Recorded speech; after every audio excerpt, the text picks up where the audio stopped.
¿Sabéis por qué se toma conciencia de esto en 1987 y Naciones Unidas hace esta declaración? Pues porque resulta que si viéramos aquí, que lo vamos a ver ahora, la curva de crecimiento de la población mundial, pues veríamos que es una cosa bastante plana, hasta el siglo XIX, a partir del cual empieza a haber un crecimiento bastante significativo, pero fijaos, a principios del siglo XIX no había ni 1.000 millones de personas en el mundo.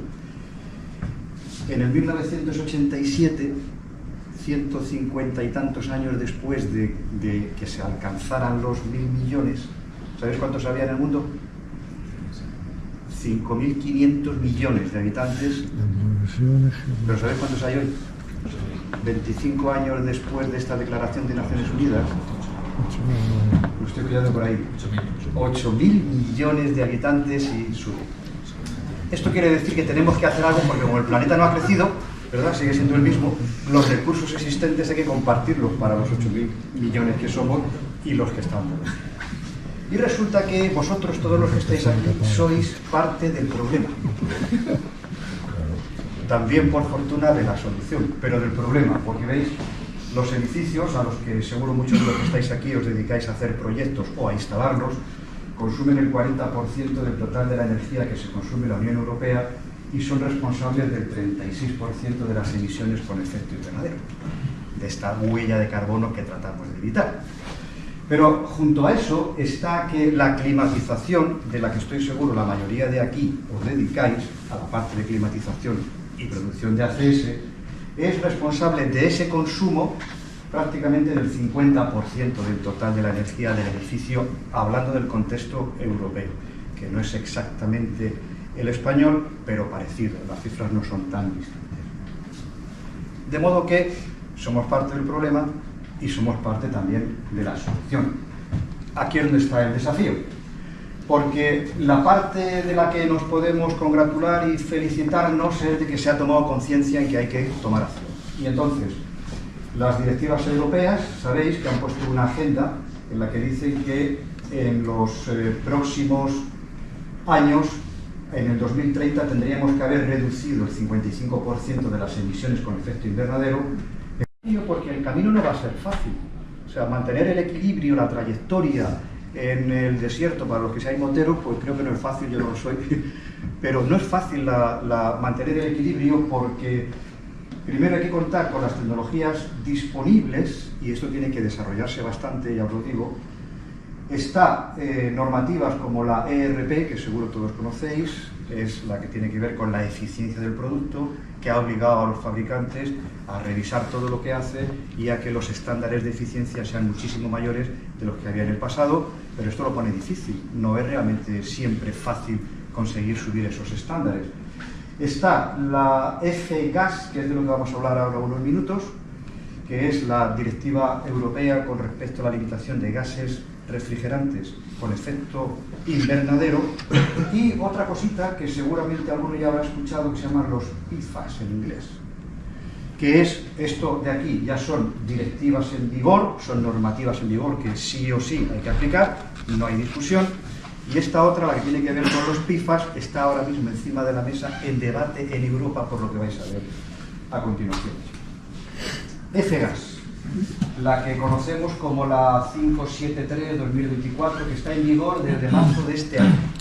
O sea, ya había una primera edición en el 2014-2015, cuando entra en el 2015 en vigor la primera F-Gas, y ahora hay una segunda revisión. ¿Por qué?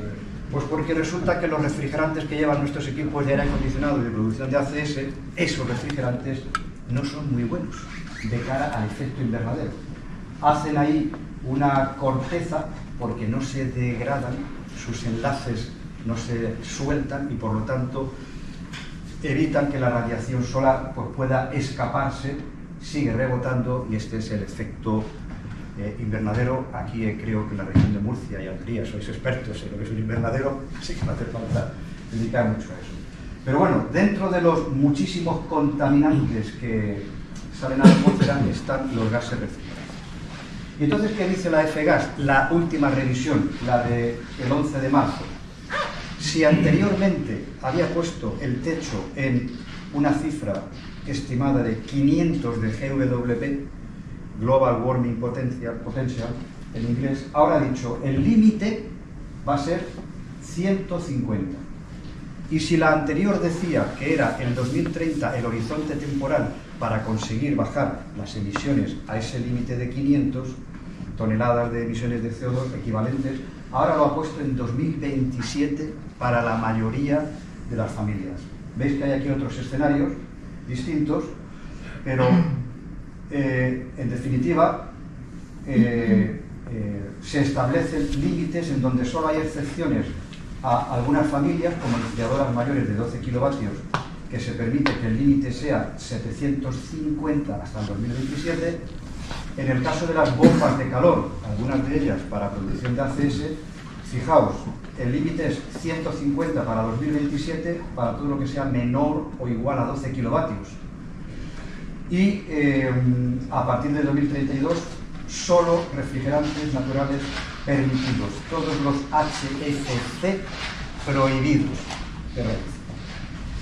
En el caso de sistemas split, partidos, unidad interior y exterior, también hay dos categorías, bueno, tres en realidad.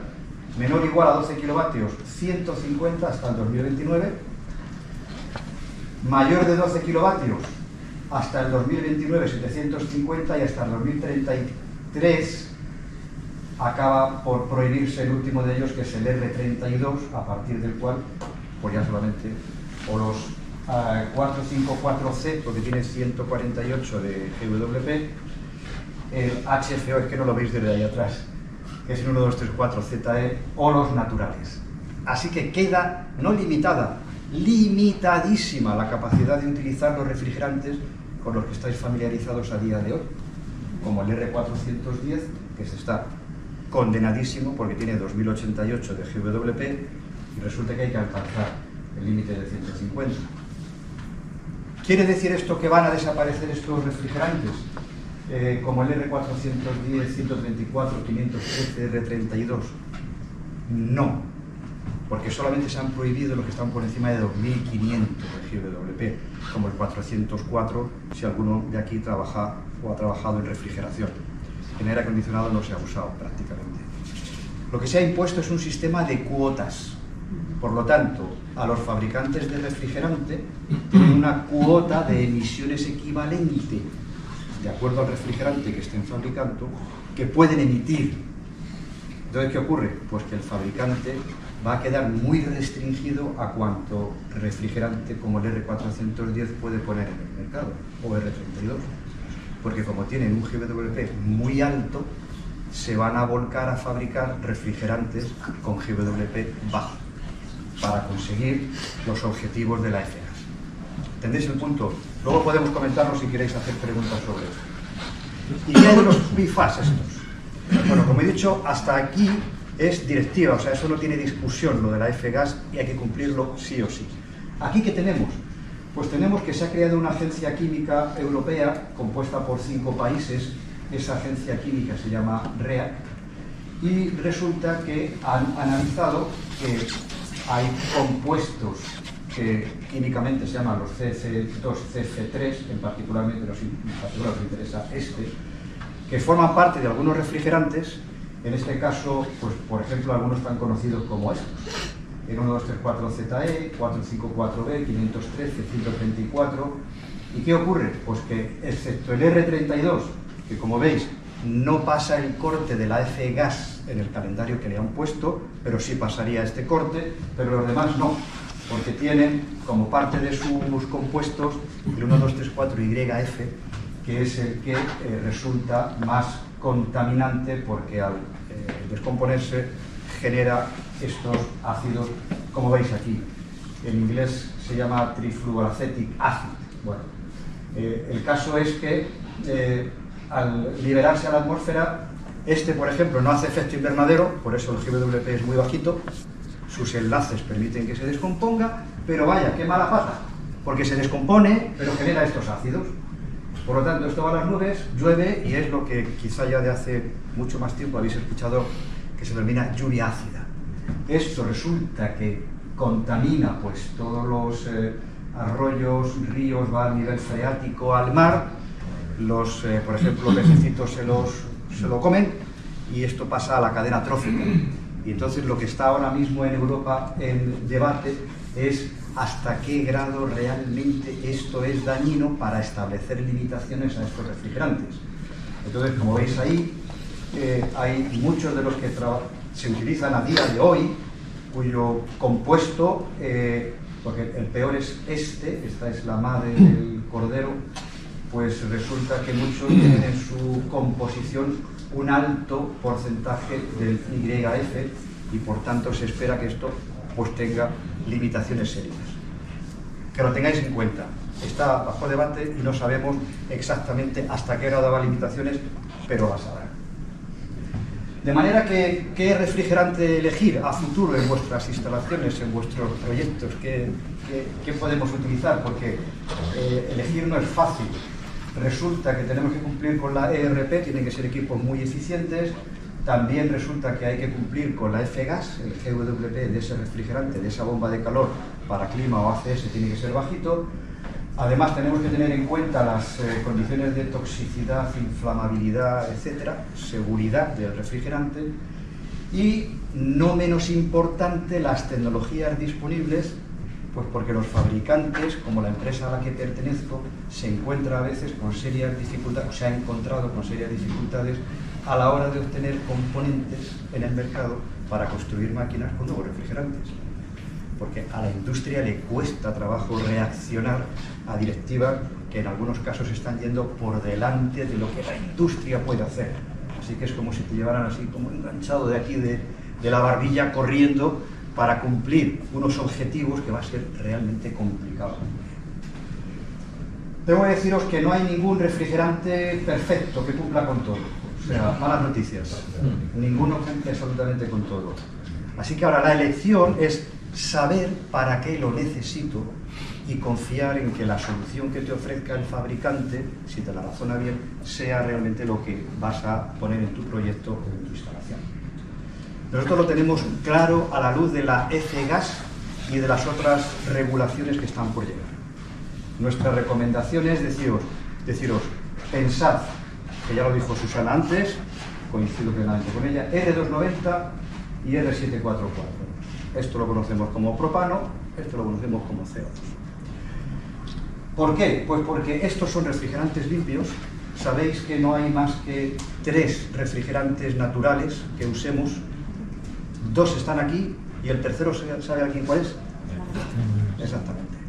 Pero no lo estamos contemplando ni para soluciones pequeñas para ACS, ni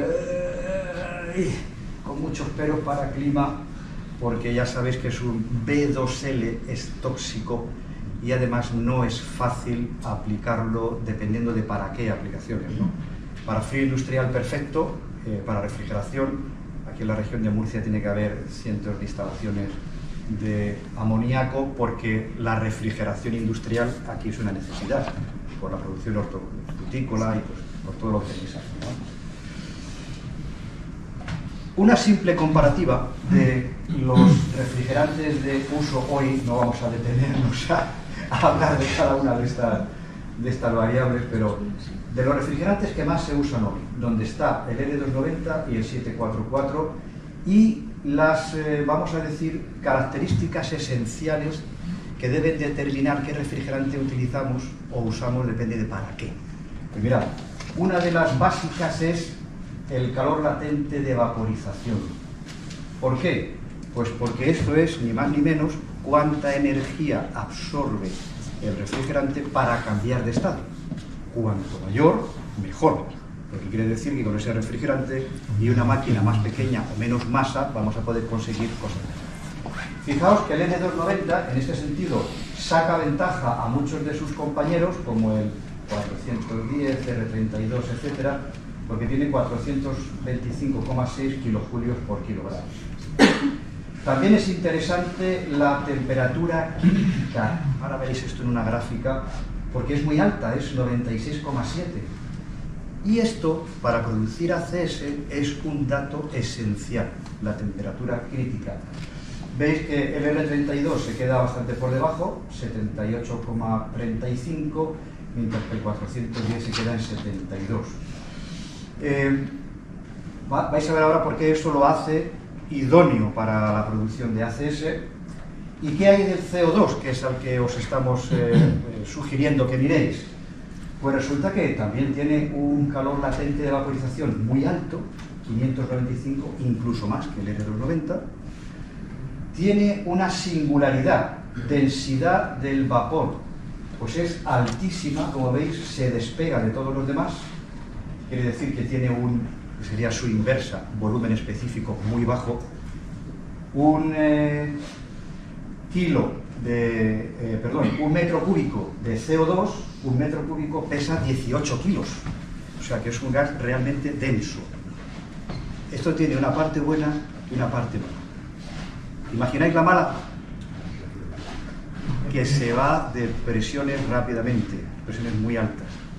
La buena, que eso es justamente lo que nos va a ayudar a tener agua a muy alta temperatura. Esa es la cuestión. Sin embargo, parece que tiene una debilidad frente al R290 y es su temperatura crítica, que se queda en 30 grados. O sea, quiere decir, ya a partir de ahí no cambio de estado, ya no puedo condensarme. Por eso, como sabéis, los que trabajéis en refrigeración, que el CO2 es una de las soluciones que más se está aplicando a día de hoy, pues no puede trabajar solo aquí en Murcia. Porque ¿cuántos días tenéis por debajo de 25 grados? Pues el duro enero. Otra parte del año me temo que no, que las temperaturas son siempre demasiado benignas. Entonces, ¿cómo utilizamos un refrigerante y otro para producir ACS? Bueno, esto ya lo habéis visto en una diapositiva que ha mostrado Francisco. Todos estáis seguro familiarizados con esto. El diagrama de Mollier, el ciclo frigorífico ciclo mecánico de Carnot. Bueno, pues resulta que si mi temperatura crítica está aquí arriba, con 96,7, me permite condensar, la parte de condensación cuando estoy produciendo calor, me permite condensar a temperaturas muy altas. Por ejemplo, si quiero producir agua a 70 grados y todavía estoy en una trayectoria de la campana de vapor saturado que me permite tener una eficiencia razonable, dado que mi punto crítico se queda muy arriba. Esto no lo podría hacer con otro refrigerante como el R410 o el R32, por referirme a dos de los que son más conocidos a día de hoy. Por tanto, ventaja clara para el R290 para producir ACS a alta temperatura, 70 grados, sin ningún problema, como mostró Susana. ¿Qué ocurre con el CO2? Pues resulta que como ya a partir de 30 grados ya no puedo condensar, pues mientras que aquí trabajamos en lo que llamaríamos subcrítico, por debajo del punto crítico, aquí estamos trabajando ¿en qué? En transcrítico, por encima. ¿Qué hemos hecho? Utilizar la ventaja que me da de su densidad para elevar la presión, pues hasta 100 bares, 105 bares, aquí 110 incluso. ¿A qué temperatura puedo salir ahí con el CO2? 90 grados. Algo que, como bien sabéis, antes solo se podía conseguir quemando algo, quemando un combustible. Pues ahora tienes un ciclo frigorífico que te lleva hasta 90 grados. ¿Qué ocurre? Siempre hay un pero. Que resulta que si yo estoy produciendo, en este caso agua para ACS a 70 grados, resulta que tengo que intentar que el retorno del agua fría a mi máquina esté a 20 o por debajo, 50 grados de salto térmico. ¿Por qué? Porque no estoy cambiando de estado el refrigerante. Esta transformación es 100% sensible de temperatura. No es como aquí, que desde el punto 2' hasta el prima hasta el 3', esto es todo transformación latente, cambio de estado. No modifico la temperatura del refrigerante. Pero aquí sí. Entonces, ¿qué ocurre si pongo una instalación de CO2 para producir ACS a la temperatura que desee? 70, no sería necesario más, pero si quiero llevarlo a 90, puedo llevarlo a 90. Pues que tengo que trabajar con saltos térmicos muy, muy grandes. Entonces tengo que conseguir estratificar la producción de agua para que el retorno a máquina sea bajo. Porque si resulta que yo corto la trayectoria de enfriamiento del gas, la corto antes con agua a 30 grados o a 40 grados, me quedo por aquí, corto por aquí, pues ¿qué ocurre? Que, como ya sabéis, abajo tenemos la entalpía, tanto como acorte la trayectoria de enfriamiento de gas, acorto la eficiencia del sistema, así de fácil.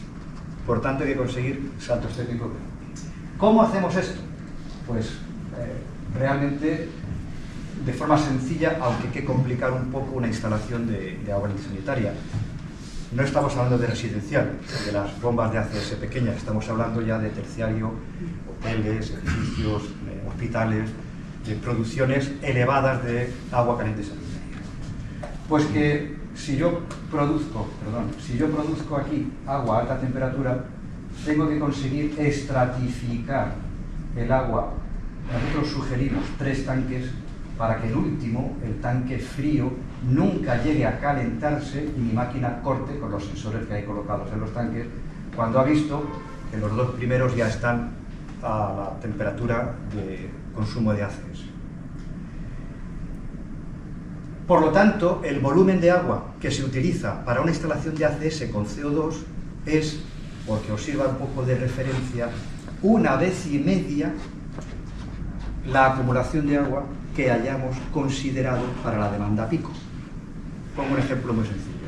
Si es un hotel que hemos calculado que su demanda pico son 10.000 litros día, pues de acuerdo a la sugerencia o recomendación, que esto es pues bastante empírico del propio IDAE, dices, acumulo el 50% de la demanda pico, 5.000 litros. Pues estos 5.000 litros tendrían que estar en estos 2 tanques y pongo un tercero de 2.500 porque este no lo voy a calentar, lo utilizo para estratificar y que el retorno a máquina nunca llegue a temperaturas elevadas. Y así conservaré la eficiencia del sistema. Y la eficiencia puede incluso doblarse prácticamente si se utilizan, como forma parte de nuestra gama de productos, máquinas que recuperan frío. O sea, mientras yo estoy produciendo calor, pues recuperamos frío. Esto quiere decir que no desperdicio prácticamente energía. En ese momento, con recuperación de frío, paran los ventiladores y se convierte en una máquina agua. Entonces, en el portfolio de productos de nuestra compañía hay máquinas de hasta 150 kilovatios en una sola máquina, aire-agua, pero con recuperación de frío. Así que durante toda la temporada de verano estaríais dándole al edificio, mientras produce ACS, una eficiencia estupenda. Así que, bueno, por hacer un apunte más en qué representa esto ahora con respecto a las instalaciones que van a utilizar R290 con A3, pues solamente que entra en juego, que lo sepáis, un elemento aquí, que es el RESIF. ¿Os suena? Mis compañeros de aquí tienen ya en su mesilla de noche el RITE, que es con el que duermen, siempre leen un capítulo de antes de dormir, del RITE, y ahora desde hace poco ya tienen también el RESIF. Así que tienen lectura antes de dormir, se duerme muy pronto, ¿eh? El RESIF, solo para que lo veáis, un apunte muy rápido, porque además ni lo podréis leer desde la parte de atrás, hace una distinción entre dónde están las instalaciones y el tipo de acceso, para que sepáis dónde se puede y dónde no se puede colocar una máquina de reloj. No nos vamos a entretener, porque ya no hay tiempo, me está dando señales de que tenemos que terminar. Por lo tanto, dependiendo de si la máquina está dentro, está a mitad dentro, está fuera, porque es partida, está completamente fuera, que sería la instalación 3, o está en una sala de máquinas, hay unos límites a la carga de refrigerante que puede contener, y si ha de categorizarse como envolvente ventilada o sala de máquinas, etc. Después podemos comentarlo si alguno tiene interés. En definitiva, yo creo que la instalación a la que más os vais a enfrentar es a la de la máquina fuera, la bomba de calor al exterior, sobre todo si hablamos de instalaciones medianas y grandes, con lo cual, si es una máquina compacta, o sea, no es partida, no la vais a tocar, no vais a intervenir en el circuito frigorífico, resultará que no hay limitación con respecto a la carga de refrigerante, solo tenéis que tomar una serie de medidas alrededor de la máquina por si hubiese una falla, que no lo hacemos nosotros. Están ahí apuntadas y como seguro vais a tener la presentación, pues lo podéis leer luego con tranquilidad. Y el área de seguridad, que es de 1,5 metros. En definitiva, ¿a dónde nos lleva esto a pensar? F-gas más la posible llegada de regulaciones que se llaman PFAS. Pues nos lleva a pensar que a futuro, queridos amigos, el fluido caloportador va a tener que ser, en la mayoría de los casos, el agua. Y si hablamos de clima, pues habrá que ir a soluciones cada vez más presentes en las que el fluido sea el agua, por la limitación que tenemos de refrigerantes. Esa es la conclusión a la que llegamos de